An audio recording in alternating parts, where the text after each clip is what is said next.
Okay, Judge, so I guess some scary moments last night in Jefferson, right? Yeah, so yesterday afternoon, I'd say around 5 o'clock, a storm started brewing here that you could, as you and I discussed a moment ago, the rain started and then it stopped.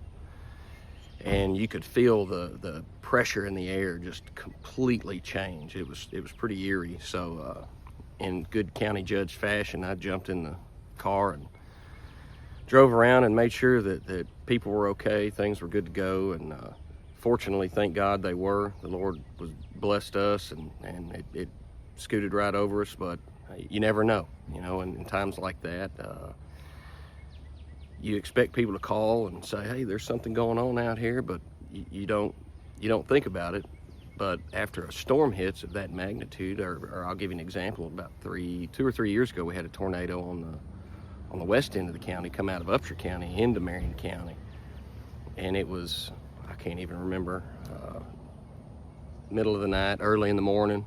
And again, I jumped in the car and went to check on things. Well, sure enough, a tornado had come through and it tore up a bunch of folks' house, and people were just walking around, and and finally I got the sheriff involved and county commissioners, everybody got involved. But you don't think about it.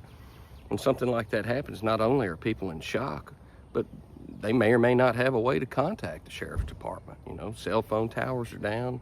Very few people have landlines anymore, but if they do, those are tore up. So we always like to go out and just check on folks. Yeah, and I guess you saw some trees down, maybe? There were a few trees down over the road. TxDOT took care of most of that. We all, county commissioners were out cleaning up debris and stuff like that, but it wasn't anything it wasn't the worst storm we've had in Marion County, I'll put it like that, but it was pretty eerie. I've never felt the wind blow from every direction all at the same time like I did yesterday afternoon.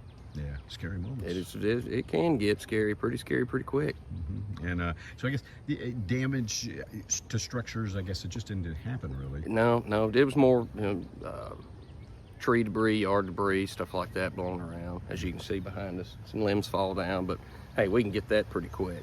So no lives were lost, no structures were lost, and that's a win every time a storm comes through. All right, good deal. Well, yeah, thanks for all the information, Jeff. Absolutely.